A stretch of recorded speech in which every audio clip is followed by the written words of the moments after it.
അമേരിക്കയിലെ ബ്രൗൺ യൂണിവേഴ്സിറ്റിയിലെ വിദ്യാർത്ഥികളും അധ്യാപകരുമായുള്ള രാഹുൽ ഗാന്ധിയുടെ സംവാദത്തിന്റെ ഈ ഭാഗത്തിൽ മാനുഫാക്ചറിംഗിൽ ഇന്ത്യയും അമേരിക്കയും ചേർന്ന് എങ്ങനെ ചൈനയുടെ അതീശത്തെ തോൽപ്പിച്ച് ഇന്ത്യക്ക് മുന്നേറാനാവുക, മാർക്കറ്റ് ബേസ്ഡ് എക്കോണമിയിൽ വിശ്വസിക്കുന്നുണ്ടോ, ഇന്ത്യയിലെ നോർത്ത് സൗത്ത് ഡിവൈഡ്, ഡൊണാൾഡ് ട്രംപിന്റെ താരിഫ് യുദ്ധത്തിൽ എങ്ങനെ ഇന്ത്യക്ക് പിടിച്ചു നിൽക്കാനും മുന്നേറാനുമാവും, ചൈനയിൽ നിന്നും പാകിസ്ഥാനിൽ നിന്നുമുള്ള ആക്രമണത്തെ എങ്ങനെ നേരിടാനാവും, റഷ്യ യുക്രൈൻ യുദ്ധത്തിൽ നിലപാട് എന്താണ്, ഇസ്രായേൽ പാലസ്തീൻ യുദ്ധത്തിൽ നിലപാട് എന്താണ് തുടങ്ങിയ ചോദ്യങ്ങൾക്കാണ് അദ്ദേഹം മറുപടി പറയുന്നത്. ഇസ്രായേൽ പാലസ്തീൻ യുദ്ധത്തിൽ അദ്ദേഹത്തിന്റെ നിലപാട് എന്താണെന്ന് വ്യക്തമാക്കുമ്പോൾ സദസ്സിൽ നിന്ന് ഉയരുന്ന നിലയ്ക്കാത്ത കയ്യടി കേൾക്കേണ്ടത് തന്നെയാണ്. Is there a north-south division in Indian politics? Has it been deepening of late? If yes, what can be done to bridge the divide? See, our constitution is the mechanism through which Indian states talk to each other. Our institutions are the mechanism through which they talk. And if our institutions and our constitution is weakened, states will struggle to talk to each other. So it's not just a north-south divide. Manipur has civil war. If you want to take it further, I went to Manipur, and I'll tell you a story. Never happened to me in my life before. We arrived in Manipur. We were going to see one group of people, and the fellows from there said to us, listen, if you're going to come in, we're very happy that you've come. We've invited you. But in your security detail, if there is anyone from that other group, we will shoot them. And so we had to take the people out of my security detail who were from that community. And then we went to this community. And then when we went from this community back to the other community, that other community said to us, hey, if there's anybody in your security detail from that community, please remove them, otherwise we'll shoot them. So, that's not an Indian state. That is some new hybrid that has emerged, where literally communities are at war. And they call it a war there. They call it a war. So there is a north-south divide, there is a rich-poor divide, there is the northeast which is feeling pressurized. And the answer is democracy, deepening of democracy, protection of a constitution, and allowing multiple voices to speak. And there's no problem, because when you allow multiple voices to speak, you release the pressure massively. Let's turn to economic policy now. And then I'll have a question on national security and foreign policy later.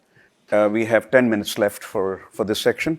In several circles, it is argued that you are not fond of market-based economic policies and are only concerned with the welfare of the poor and the disadvantaged. Your party, however, was responsible for embracing market-oriented policies in the early 1990s called liberalization, which increased India's economic growth rate, created a huge middle class, and brought India worldwide economic and business attention.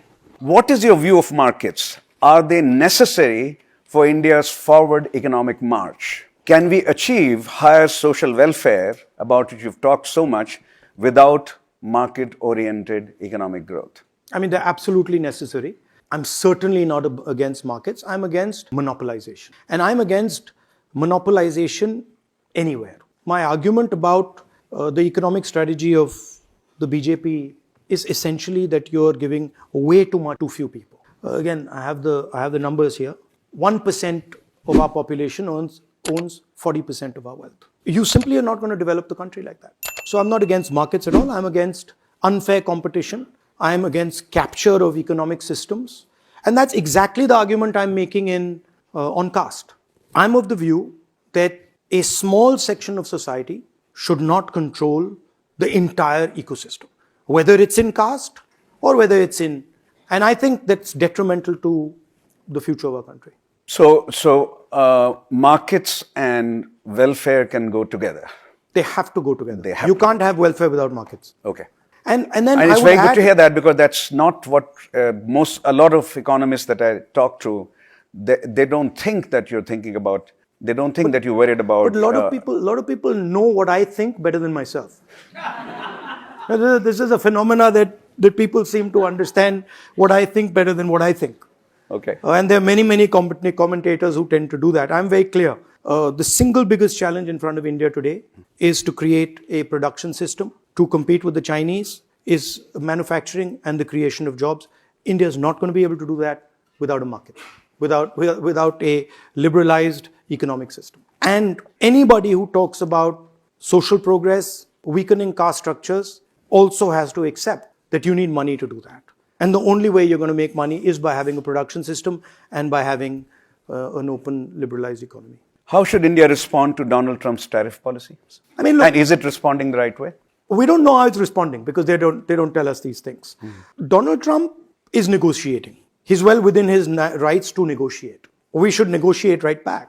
We should understand what our strengths are, what we need, and we shouldn't compromise in areas that are detrimental to us. He's well within his rights to say that he wants, to change the tariff structure, and it's a negotiation. Fine. I think we're more than capable enough to negotiate ourselves a decent deal.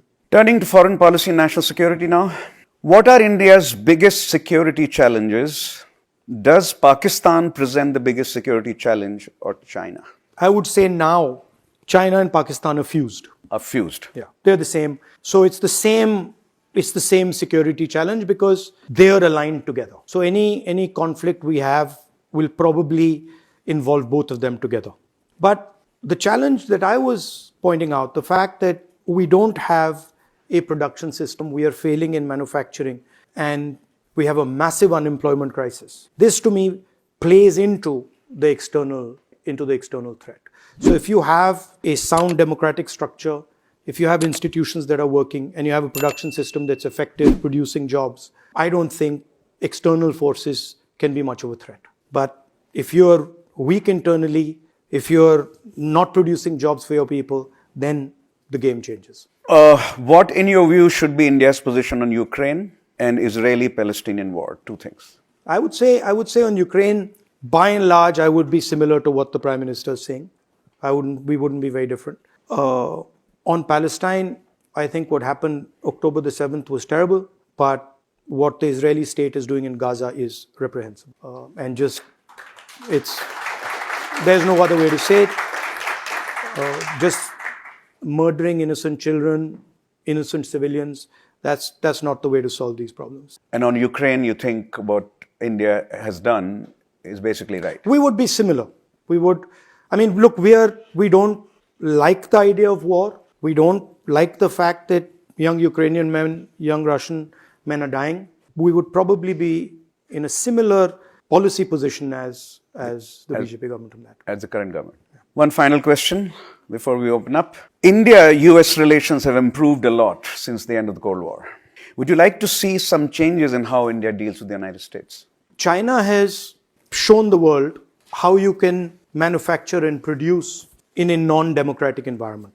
And the United States and India essentially need to show the world how you can produce effectively in a democratic environment. We don't like the Chinese system of production. We don't like the Chinese system of government. We don't like the authoritarian nature of it. But we have to concede that as far as production goes, they've been successful. And I think huge part of the partnership between India and the United States should focus on this area. I mean, President Trump is already speaking along these lines in terms of manufacturing in the United States. I think he'll struggle to get all types of manufacturing into the United States. He might be able to get the high-end manufacturing into the United States. But I think a partnership between India and the United States on manufacturing and developing a strategy for manufacturing in a democratic environment is something that would be very powerful.